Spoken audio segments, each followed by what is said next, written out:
What's going on, everybody? All right, schedule release is this Wednesday, but obviously we're going to get a bunch of leaks leading up to Wednesday. I'm recording this video Monday. I'm dropping it Monday evening, and so we already have some leaks that have already gone out as it relates to some of the primetime games. I'm going to share them with you. None of them are really Raider related, but it's just kind of cool to see what Christmas Day game we're going to have, what Black Friday game are we going to have.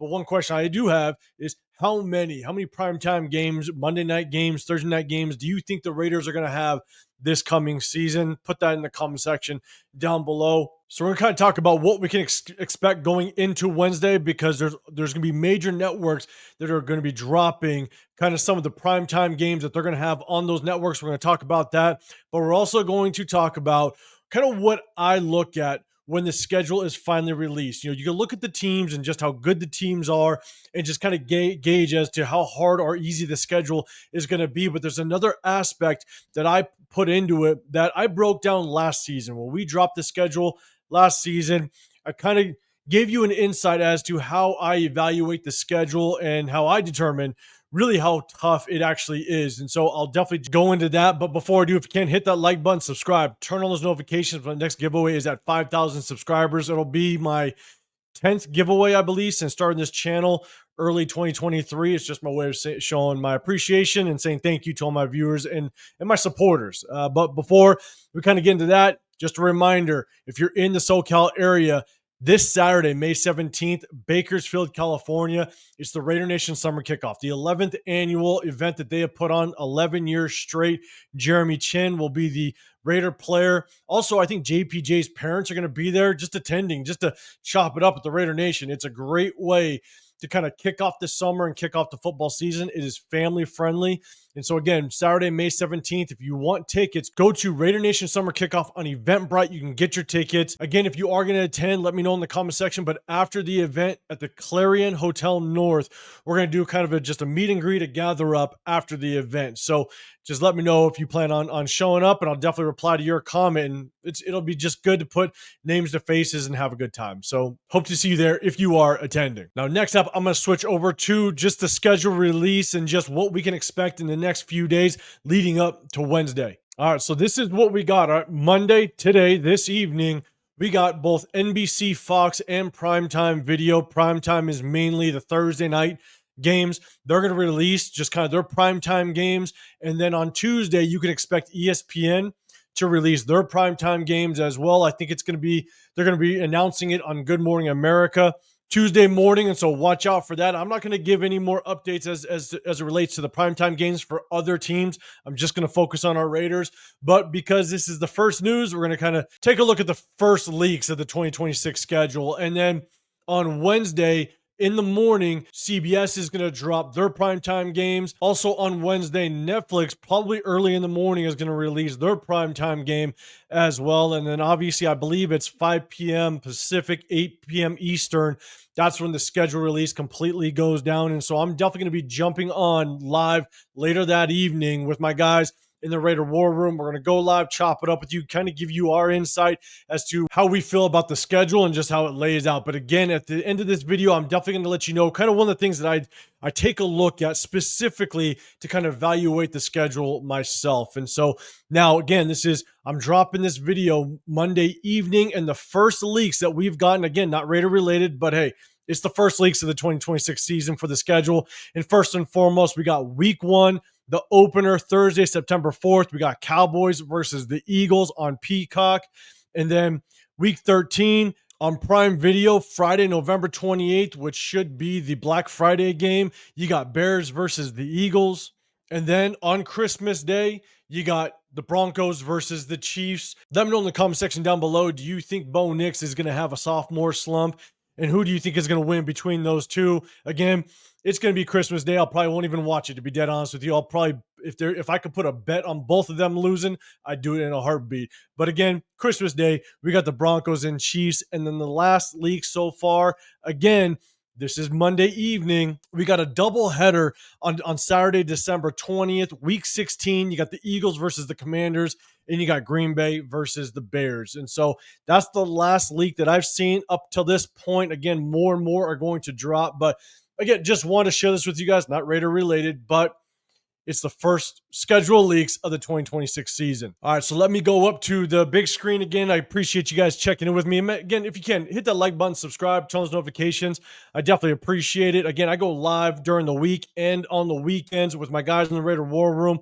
Just my way to be able to chop it up with you guys and kind of go back and forth. I definitely enjoy it. I definitely appreciate everybody that checks in with us in those lives as well. But here's one of the things is when I evaluate the schedule, it's not necessarily just about who we're playing, right? We played the Eagles, right? We have a very tough AFC West division. There's going to be very competitive games that we have on our schedule. We play Washington. The Houston Texans are going to be tough, and the Patriots have improved. I mean, they did a hell of a job in the draft as well as free agency. So there's definitely going to be some tough games, but also in the same breath, we play a lot of teams that drafted in the top 10 of this year's draft. So they have a lot of improving to do until they can find themselves on the map as well. And so here's one of the things that I take into consideration when I'm looking at the schedule, right? We play Washington, we play the Eagles, we play New England, all on the East Coast in the East Coast time zone. And I take a look at how much are we traveling? How many times do we have to go from West Coast to East Coast back to West Coast?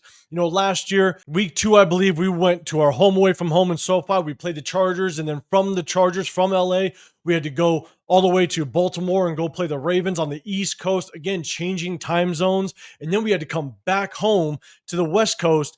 And again, changing time zones. You know, the NFL is such on a time crunch. You know, everything is scheduled out to the second, basically. And when you have to travel so much, if you got to travel, sometimes you got to travel and you stay on the East Coast because maybe you have back-to-back East Coast games. That kind of messes with not only just the time schedule, but it messes with kind of your mental state at times. I mean, if you can imagine, again, I have a family, I got 3 kids, you know, and being away from the family for a long period of time, it takes a toll on you just a little bit. And so when it comes to the schedule release, again, I just don't take into consideration, is the team we're playing good or bad? It's also, what did our travel look like leading up to that game? But again, it's not only us. You know, we can go play Washington on the East Coast, but what happens if Washington is coming off of back-to-back away games and then they're coming home? It's also taken into consideration what our opponents have to go through prior to playing us. You know, and then you always talk about what they call trap games, right? Where a team may overlook us or we may overlook them, or we know we're going into a bye week the very next week, and the opponent that we're playing is a very mediocre or a team that's been struggling the majority of the season, right? And so those are things that I take into consideration when I'm evaluating our schedule for the upcoming season, and to really get a gauge as to what do I think, what do I think our record is going to be, and what is my true expectations going into the 2026 season. Obviously, you can never project injuries. You know, we were plagued with injuries last year. But once we can get a gauge as to how this season, the schedule is going to play out, then I can truly sit there and go, do I feel like a 6 to 8 win season is a success, a movement in the right direction? Or do I expect more of an 8 to 10 win season, just to, again, get a gauge as to what do I think a successful season looks like? Because I'll tell you, man, if we are thrown another shitty hand like we usually always are, and we're finding ourselves traveling East Coast to West Coast and back and forth, or multiple times throughout the season, we find ourselves traveling to the East Coast, but then the team that we play, for example, like New England, are they coming off of a home game the prior week and they're well rested, or they're coming off of a bye? You know, that was one of the things that I felt could have been a trap game last year. I believe it was I believe we were going to play the Rams, and the Rams were coming off of a bye week and they were well rested. And prior to that bye week, they had a home game in LA. So they basically had 3 weeks to rest at home, coming off of a bye week, and then we played them.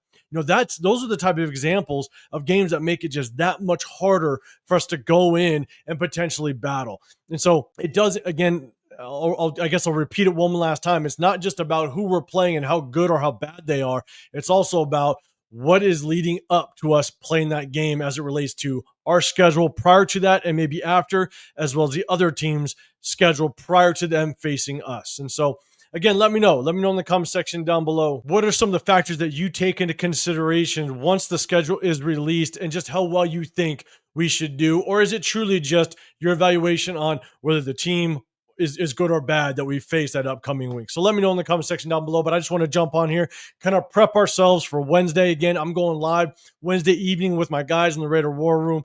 Make sure you hit that notification bell so you do know when we do go live on Wednesday. But also, if you can, hit that like button, subscribe, turn those notifications. You know it. Next giveaway, 5,000 subscribers. If you want to be included, hit that sub button. I definitely appreciate it. So hey, have a great rest of your week. I will be following up this video with some of the signings that we had over this past weekend after the mini rookie camp has concluded. And so make sure you tap in for that. But I definitely appreciate you. Again, have a great rest of your day, and I'll see you on the next one. I'm out of here.